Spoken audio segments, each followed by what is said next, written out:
कि मेरा सवाल ये है, इस्लाम धर्म और हिंदू धर्म में खुदा की सही पहचान क्या है? इस ज़रा सही से समझाएं। बिस्मिल्लाहिर्रहमानिर्रहीम। मेरे मोहतरम बुजुर्गों, दोस्तों, अजीज़ साथियों और मेरे देशवासियों, अस्सलाम वालेकुम। आप सब पर अल्लाह की सलामती हो, परमेश्वर की कृपा हो। बहुत अच्छा सवाल किया गया है कि इस्लाम धर्म और हिंदू धर्म में खुदा की, ईश्वर की सही पहचान क्या है। आइए इस बारे में थोड़ी सी बात करेंगे। आपसे उम्मीद है कि आप ध्यान लगा कर सुनेंगे। जो लोग हमें यूट्यूब पर सुन रहे हैं, हम उनसे रिक्वेस्ट करते हैं कि हमारी वीडियो को पूरा सुनें, क्योंकि वीडियो पूरा सुनने पर ही सही बात समझ में आती है। ये नहीं कि थोड़ी बहुत वीडियो शुरू में सुन ली फिर आपने सुनी नहीं तो आपको बात पर लेनी पड़ेगी। इसलिए वीडियो को भाई पूरा सुने। तो आइए शुरू करते हैं। देखिए, सबसे पहले हम ये समझ लें कि इस कायनात का मालिक एक है। अब उसने इंसान और जिन्नातों को अपनी इबादत के लिए पैदा किया है, अपनी पूजा करने के लिए पैदा किया है, और उसने हर ज़माने में इंसानों के लिए इंसानों में से ही चुनकर छांटकर नबी भेजे हैं और अपना पैगाम पहुंचाया है। और उसने बताया है कि ये ज़िंदगी इम्तिहान है। इंसान के सामने दो रास्ते हैं, या तो अपनी मनमानी करे या अल्लाह की मर्ज़ी पे आ जाए। इन दो रास्तों के दो अंजाम हैं। अपनी मनमानी का अंजाम है मौत के बाद जहन्नुम की आग, नरक की आग, और अल्लाह की मर्ज़ी पर आने का अंजाम ये है कि मौत के बाद इनाम का हकदार होगा, स्वर्ग में जाएगा। अब हम देखें, दुनिया के अंदर दो रास्ते दिखाई देते हैं हमें। एक तो इंसान की अकल का रास्ता है, जो शैतान की राहों पर चलने का रास्ता है, और एक आसमान से आया हुआ तरीका है जो ईश्वर ने, अल्लाह ताला ने खुद बंदों के लिए भेजा है। अब जो दिल से खोज करता है, मोहताज बनकर अल्लाह से डर कर, अल्लाह उसको अपनी सच्ची राह दिखा देता है। और जो दिल से खोज नहीं करता, चिटिंगबाजी करता है अल्लाह के साथ, वो दुनिया में गुमराही में भटकता रहता है, अंधेरे में पड़ा रहता है। अब जैसे हम देखें, बहुत से लोगों ने अकल से बनाई बात कि यार ये कैसे हो सकता है जब कि भाई एक ही खुदा अंधेरे को भी पैदा कर दे, रोशनी को भी पैदा कर दे, हैं? एक ही खुदा अच्छाई को भी पैदा कर दे, बुराई को भी पैदा कर दे, ये नहीं हो सकता। तो लिहाजा उन्होंने कहा कि भाई दो खुदा हैं, एक यजदान है, एक आहरमन है। एक अंधेरा पैदा करता है, एक रोशनी पैदा करता है। एक अच्छाई को पैदा करता है, एक बुराई को पैदा करता है। समझ में आ रही है बात? अच्छा, लोगों ने अलग अलग तरीके से अपनी अकल की बातें करी। किसी ने कहा कि यार खुदा ने खुद इस कायनात का रूप धारण कर लिया है, तो लिहाजा संसार में जो कुछ है सब खुदा है।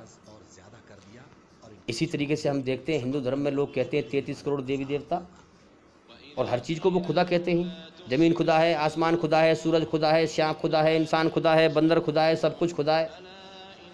वो कहते हैं ईश्वर कण कण में है, हर चीज़ के अंदर है, यानी कि ये कायनात सारी खुदा है, वो कहते हैं। लोगों ने अलग अलग यकीन बनाए अपने। किसी ने कहा कि सूरज खुदा है, हैं?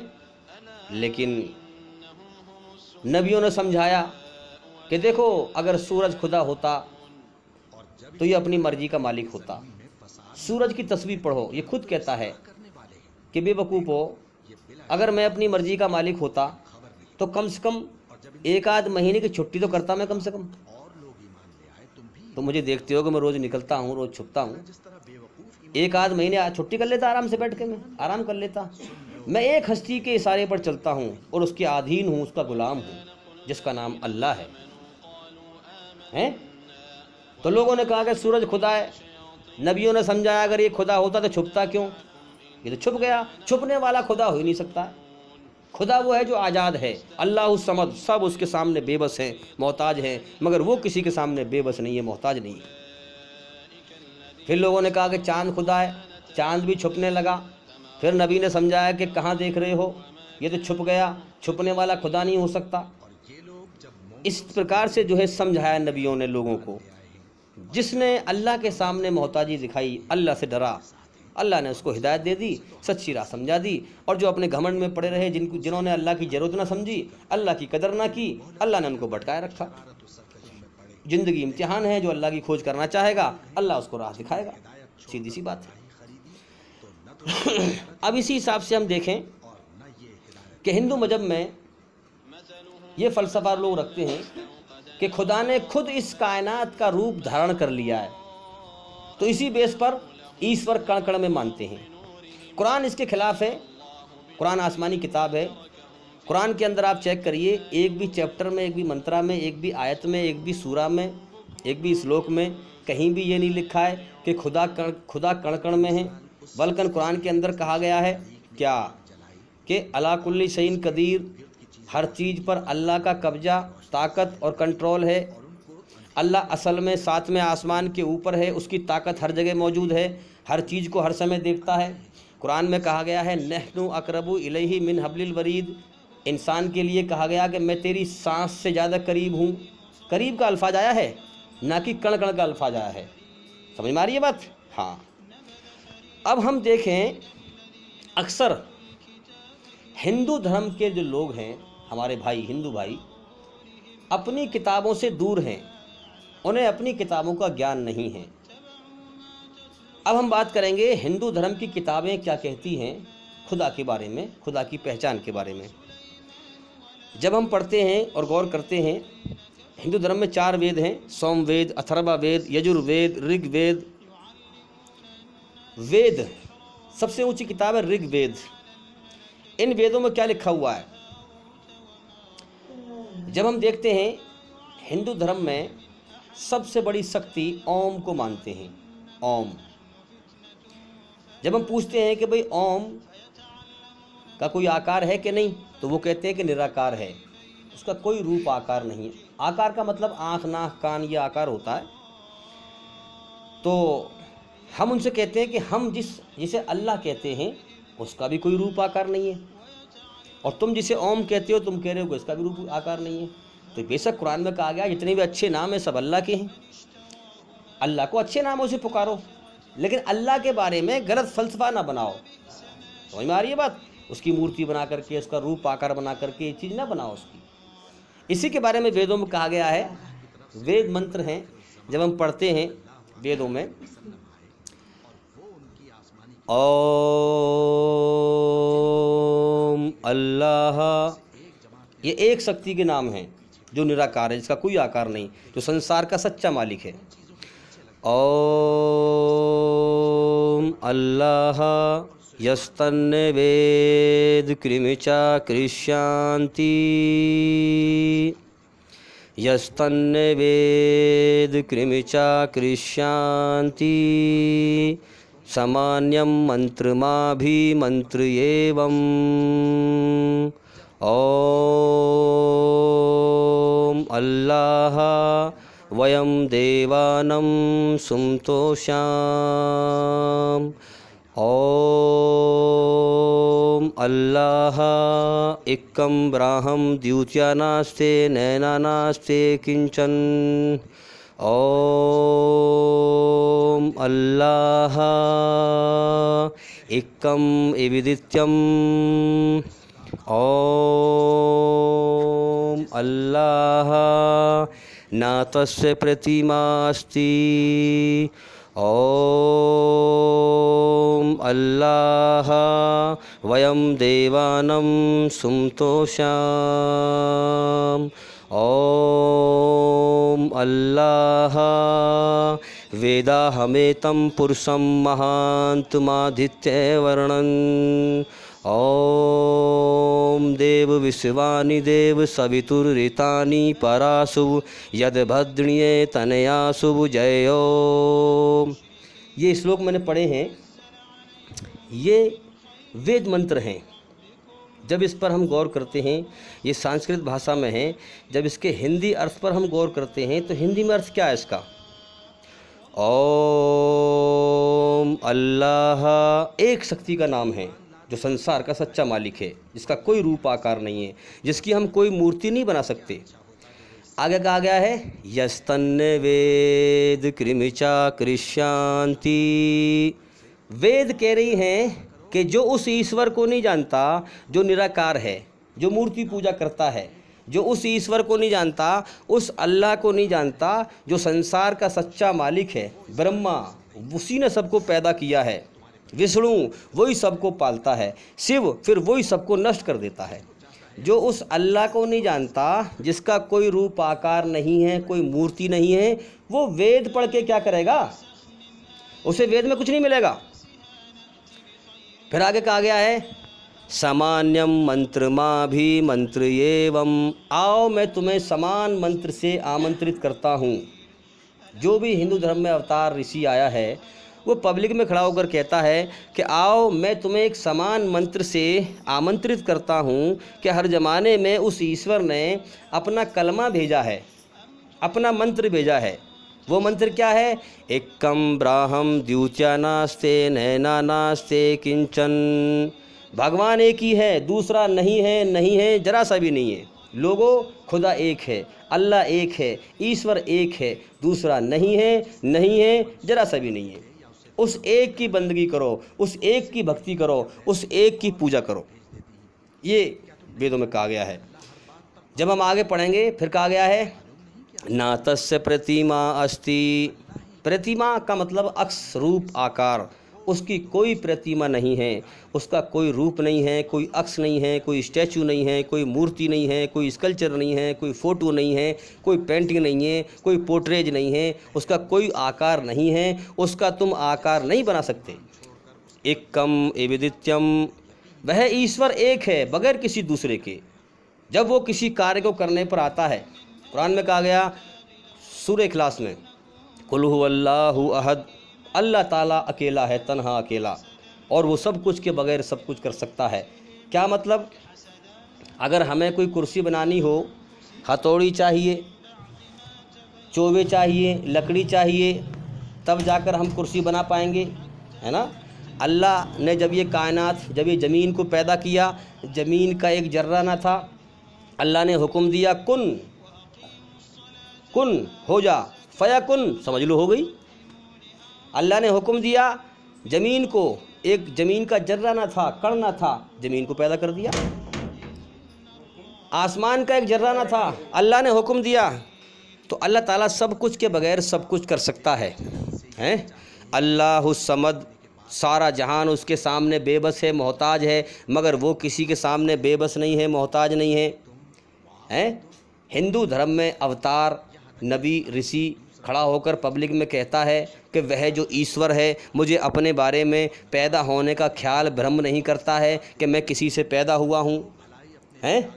वो किसी से जना हुआ नहीं है, उसके ऊपर कोई खुदा नहीं है, वो सबसे बड़ा है, उस जैसा कोई नहीं, उसका मिसल कोई नहीं। समझ में आ रही है बात? हाँ, उसकी ताकत के सामने कोई ताकत टिक नहीं सकती। और जब हम गौर करते हैं तो क्या कहा गया है? ओम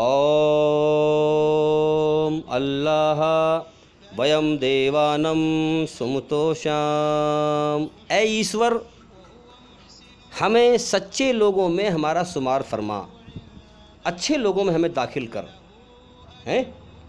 ओम अल्लाह वेदा हमें तम पुरुषम महांतमादित्य वर्णन। क्या कह रहा है अवतार हिंदू धर्म में? मैं उस महान ऋषि को जानता हूँ, हैं। मैं उस महान आखिरी अंतिम संदेष्टा को जानता हूँ जो अंधकार को परास्त कर देगा, अंधकार को हरा देगा और दुनिया में रोशनी फैला देगा, हैं। वो कौन होगा? ममा ऋषि। इसमें दो मैं आ गई। एक मैं का मतलब मोहम्मद सल्लल्लाहु अलैहि वसल्लम, दूसरी मैं का मतलब महान ऋषि। महान ऋषि हमारे नबी मोहम्मद सल्लल्लाहु अलैहि वसल्लम का जिक्र है बड़े बड़े धर्मों की किताबों में। जो भी अवतार, जो भी नबी दुनिया में आता गया, हमारे नबी का जिक्र करता गया कि आखिरी नबी, आखिरी अंतिम संदेष्टा आएगा, सारी दुनिया में ज्ञान की रोशनी फैलाएगा। मक्के के काफिरों ने कहा कि अब नबूवत का दरवाज़ा बंद कर दिया गया है, कमाल हो गया। क्या कहा कि कमाल हो गया कि क्या? कि इतनी बड़ी दुनिया और नबी एक, इतनी बड़ी दुनिया और नबी एक। अल्लाह ने फरमाया जिस प्रकार हमारा एक सूरज सारी कायनात को रोशनी दे रहा है, जिस प्रकार हमारा एक सूरज सारी कायनात को रोशनी दे रहा है, इसी प्रकार हमारा एक सूरज मोहम्मद सल्लल्लाहु अलैहि वसल्लम का एक सूरज सारी कायनात को ज्ञान की रोशनी देने के लिए काफ़ी है। समझ में आ गई बात? हाँ, एक सूरज। तो इसी तरीके से जब हम गौर करते हैं और देखते हैं, कहा गया है हिंदू धर्म में कि वो आखिरी अवतार नर संसा होगा। नर का मतलब आदमी, संसा मतलब प्रशंसा के लायक, यानी वो आदमी जो तारीफ़ के लायक है। जब इसका अरबी में हम अर्थ निकालते हैं तो अरबी में इसका अर्थ बनता है मोहम्मद। मोहम्मद का मतलब क्या है कि वो इंसान जो तारीफ़ के लायक है। अरबी में इसका अर्थ ही बनता है। बिल्कुल साफ साफ भविष्यवाणी हमारे नबी की हिंदू धर्म की किताबों में दी गई है और कहा गया है उसकी माँ का नाम होगा सुमति। सुमति, सुमति का मतलब क्या है? अमन रखने वाली औरत, शांति रखने वाली औरत। जब हम इसका तर्जमा, इसका अर्थ हिंदी में अरबी में चेक करते हैं तो हमारे नबी मोहम्मद सल्लल्लाहु अलैहि वसल्लम की माँ का नाम आमना था। अमन रखने वाली औरत, शांति रखने वाली औरत। तो हिंदू धर्म में साफ साफ भविष्यवाणी की गई है और हिंदू धर्म में कहा गया है उसके बाप का नाम विष्णु यास होगा। विष्णु का मतलब ईश्वर, भगवान, अल्लाह ताला, पालनहार, और यास का मतलब उसका पैदा किया हुआ इंसान। जब हम इसका अर्थ अरबी में निकालते हैं तो इसका अर्थ बनता है अब्दुल्ला, जो कि हमारे नबी मोहम्मद सल्लल्लाहु अलैहि वसल्लम के पिता वालिद का नाम था। हैं अब्दुल्ला, अब्दुल्ला यानी अल्लाह का बंदा, अल्लाह का पैदा किया हुआ इंसान, अल्लाह का बंदा। जब हम देखते हैं हिंदू मज़हब में कहा गया है कि वो पैदा होगा संभाला में। संभाला का मतलब है अमन की जगह, शांति की जगह। हम सारे दुनिया के मुसलमान मक्के को कहते हैं दारुल अमन, जहाँ हमारे नबी पैदा हुए, अमन की जगह, शांति की जगह। और उसके 60,000 दुश्मन होंगे। हिंदू धर्म में कहा गया है 60,000 दुश्मन होंगे। जब हम चेक करते हैं, जब हमारे नबी उस ज़माने में मक्के में थे तो मक्के की आबादी 60,000 थी। जब हमारे नबी ने पहला खुतबा दिया और लोगों से कहा कि लोगों पढ़ लो कुलू ला इलाहा इल्लल्लाह, एक अल्लाह के सिवा कोई इबादत के लायक नहीं है, तो सारी 60,000 की आबादी हमारे नबी की दुश्मन बन गई। हमारे नबी अकेले एक तरफ और सारी आबादी दुश्मन एक तरफ। समझ में आ रही है बात? तो हिंदू धर्म में कहा गया कि उसके 60,000 दुश्मन होंगे। हिंदू धर्म में कहा गया कि वो 20 बादशाहों से अच्छाई को ज़िंदा करने के लिए, बुराई को मिटाने के लिए जंग करेगा। जब हम चेक करते हैं, जब हमारे नबी उस ज़माने में मक्के में थे तो उस ज़माने में अरब में 20 खलीफा थे, जो बादशाह थे, जो बुराई पर चलने वाले थे। हमारे नबी ने 20 बादशाहों से जंग की, अच्छाई को ज़िंदा किया, बुराई को मिटा दिया अल्लाह की मदद से। हिंदू धर्म में पूरी भविष्यवाणी मौजूद है कि वो नबी आएगा, वो सर पे चोटी नहीं लगाएगा, वो दाढ़ी बढ़ाएगा, वो अपने आप को पवित्र करने के लिए छोटी छोटी झाड़ी तलाश नहीं करेगा, वो योगी नहीं बनेगा, वो सन्यासी नहीं बनेगा, वो जो है पादरी नहीं बनेगा, और वो जो है सन्यासी नहीं बनेगा। वो अपने आप यानी कि वो जो है अकेले में नहीं जाएगा। कहते हैं ना कि भाई सन्यासी बन जाओ, योगी बन जाओ, दुनिया को छोड़ दो, शादी ना करो और एकांत में कहीं चले जाओ दूर, जहाँ कोई इंसान पहुँच ना सके, चूई का बच्चा भी ना हो, और वहाँ जाकर तपस्या करो ईश्वर की, शादी ना करो। अब ऐसे लोगों से पूछो, अगर तुम शादी ना करोगे और एकांत में चले जाओगे तो फिर ये दुनिया कैसे चलेगी भाई? भाई अल्लाह ताला बच्चे पैदा करता है। अगर हर आदमी को अल्लाह की ज़रूरत है कि नहीं? सबको ज़रूरत है अल्लाह की। अगर हर आदमी इस नीति पे आ जाए कि हम शादी ना करें और एकांत में कहीं चले जाएं दूर और जाकर अल्लाह की तपस्या करें, अल्लाह की इबादत करें, तब अल्लाह राज़ी होगा। अगर हर आदमी इस काम को करने लगे तो फिर दुनिया कैसे चलेगी? हैं? इसीलिए कहा गया कि इस्लाम मज़हब में दुनिया ही दीन है। दुनिया में रह कर के बीवी का हक बीवी को दो, बच्चों का हक बच्चों को दो, पड़ोसी का हक पड़ोसी को दो, हैं, रिश्तेदार का हक रिश्तेदार को दो। जैसा अल्लाह ने कुरान में हुक्म दिया है वही हमारे नबी ने पूरा किया है और हमें सबक दिया है कि इस तरह से माँ बाप का हक माँ बाप को दो, बीवी का हक बीवी को दो, बच्चों का हक बच्चों को दो, पड़ोसी का हक पड़ोसी को दो। तो इसी तरीके से हम समझें कि पूरी भविष्यवाणी बताई गई है। और जब हम गौर करते हैं, चेक करते हैं, तहकीक करते हैं, जैसे कि हमारे धर्म गुरु हैं उन्होंने सर्च किया है, गौर किया है। जब हम देखते हैं अगर हम किसी ऐसे हिंदू से पूछते हैं, हिंदू भाई से पूछते हैं जिसको अपनी किताबों का ज्ञान नहीं है कि अभी तुम कितने खुदा मानते हो, तो कोई कहता है 10 खुदा, कोई कहता है 20 खुदा, कोई कहता है 10,000 खुदा, कोई कहता है 33 करोड़। तो हम उनसे कहते हैं कि भाई आप किस बेस पे कह रहे हो कि 33 करोड़ देवी देवता, 33 करोड़ खुदा? तो वो कहते हैं कि संसार में जो भी कुछ है सब खुदा है। उनका फ़लसफ़ा यह है कि ईश्वर कण कण में है, खुदा ने खुद इस कायनात का रूप धारण कर लिया है। अब हम उनसे कहते हैं कि सब कुछ खुदा नहीं है भाई, सब कुछ खुदा का है, हैं? तो किस चीज़ का फ़र्क हुआ? का फ़र्क हुआ। हमारे हिंदू भाई कह रहे हैं कि सब कुछ खुदा है, हम कह रहे हैं नहीं, सब कुछ खुदा का है। अगर इस का को हमारे हिंदू भाई मान लें, समझ लें, गौर कर लें कि वाकई में सब कुछ खुदा का है, तो हम हिंदू और मुसलमान आपस में एक बन सकते हैं। अगर हमारे हिंदू भाई अपनी किताबों पर गौर करें, वेदों को पढ़ें और उन्हें समझें, संस्कृत को समझें, तो वो सच्चाई को समझ सकते हैं। जैसे कि हम चेक करेंगे, कहा गया है कि जो लोग संभूति की पूजा करते हैं वो लोग अंधकार में जा रहे हैं। संभूति का मतलब जो लोग कुदरत की, ईश्वर की, भगवान की, अल्लाह की बनाई हुई चीज़ों की पूजा करते हैं वो लोग नुकसान में जा रहे हैं, अंधकार में जा रहे हैं। संभूति का मतलब यानी कुदरत की बनाई हुई चीज़ें, ज़मीन, आसमान, सूरज, चाँद, हवा, पानी, जो इन चीज़ों की इबादत करता है वो अंधकार में जा रहा है। और आगे कहा गया है जो लोग असंभूति की पूजा करते हैं वो लोग और भी बड़े घोर अंधकार में जा रहे हैं। असंभूति का मतलब क्या है? संसार की हर चीज़, टेबल, कुर्सी, मेज़, पत्थर की मूर्ति वगैरह, ये सारी चीज़ें असंभूति में आती हैं। जो लोग इनकी पूजा करते हैं वो और भी बड़े घोर अंधकार में जा रहे हैं। और कहा गया है ना तस्य प्रतिमा अस्ति, उस खुदा, उस भगवान का कोई रूप नहीं है, कोई अक्ष नहीं है, कोई स्टैचू नहीं है, कोई मूर्ति नहीं है, कोई स्कल्पचर नहीं है, कोई फ़ोटो नहीं है, उसका कोई आकार नहीं है। उसके सामने साष्टांग करो। जितने भी नबी, जितने भी ऋषि, जितने भी अवतार धरती पे आए उन्होंने ज़मीन पर 8 अंग गिराकर ईश्वर की भक्ति की। तो मैं कहता हूँ हिंदू भाइयों से, तुम अपनी किताबों की बात नहीं मानते, लेकिन हम तुम्हारी किताबों की, वेदों की बात को भी मानते हैं। जब हम ईश्वर के सामने ईश्वर की भक्ति करते हैं, जब हम नमाज पढ़ते हैं, तो हम 8 अंग ज़मीन पर गिराकर ईश्वर की भक्ति करते हैं। पहला माथा, दूसरा नाक, 2 हाथ, 4, 2 घोंटू, 6 और 2 पैर, 8 अंग ज़मीन पर गिराकर हम नमाज पढ़ते हैं, ईश्वर की भक्ति करते हैं। ये वेदों में कहा गया है। मगर तुम वेदों की बात को नहीं मानते, हम वेदों की बात को भी मानते हैं। तो अगर हमें वाकई में हम सच्चे हैं और सच्चाई की तलाश है तो भाई मेहनत करो, उसका ज्ञान हासिल करो। ज़िंदगी हर लम्हा मौत की तरफ जारी है, किसी के बहकाए में ना आए, दुनिया भटकाने वाली है। देखो हमारा एक मालिक है जिसने हमें जीवन दिया है।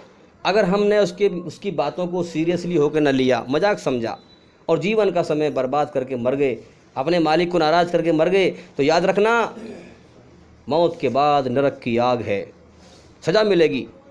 अगर हमने अपने मालिक का एहसान ना माना कि उसने हमें जीवन दिया, सब कुछ दिया, उसी के लिए हमने कुछ ना किया, उसी की नाशुक्री की, उसी की हमने खोज न की, अगर हम उसे राज़ी करके मरे तो मौत के बाद हमें इनाम मिलेगा। इसीलिए मैं लोगों से कहता हूं कि भाई आप हमारे चैनल के अंदर जाकर एक एक करके हर वीडियो को देखें, ताकि जल्दी से जल्दी अंधकार से बाहर निकलकर रोशनी में आएँ और सच्चाई को समझ जाएं, और दुनिया से मरकर जाने से पहले पहले यहाँ से जाने के होश में आ जाएं। क्योंकि दुनिया धोखा है और कभी भी बुलावा अल्लाह ताला का आ सकता है। इंसान के जीवन का कोई भरोसा नहीं है, कब अल्लाह का बुलावा आ जाए और कब इस दुनिया से सब कुछ छोड़कर यहाँ से जाना पड़ जाए।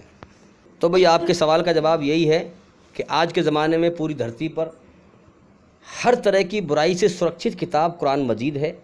बाकी जो और किताबें हैं, बेशक कुरान में कहा गया है वलिकुल्ली कौमिन हाथ, हमने हर ज़माने में हर कौम पर नबी भेजा, किताबें सही से उतारे हैं। तो जो पिछली किताबें आई थीं उन सब में मिलावट हो चुकी है। आसमानी बातें भी हैं, ईश्वर की बातें भी हैं और लोगों की बनाई हुई गड़ंत भी है, उसके अंदर मिलावट भी है। तो लिहाजा जो किताब बुराई से पवित्र है उसकी तरफ आओ, वो तुम्हें सही रास्ता बताएगी। तो कुरान मजीद बुराई से पवित्र है और किताबों में ईश्वर की पहचान मिलती है, लेकिन लोग दुनिया में सच्चाई से अंधे रहते हैं क्योंकि वो समझते नहीं, अल्लाह की खोज नहीं करते। तो इसलिए हमारी मेहनत यही है कि हर धर्म से सच्चाई निकाल करके लोगों को बताएं और लोगों को अल्लाह ताला का सच्चा रास्ता दिखाएं, अल्लाह के भटके हुए बंदों को अल्लाह की तरफ लाएं। तो भाई मैं उम्मीद करता हूं कि सवाल का जवाब पूरा हो गया, और भाई इंशाअल्लाह ज़िंदगी रही तो फिर मुलाकात होगी। अस्सलामु अलैकुम व रहमतुल्लाहि व बरकातुहू।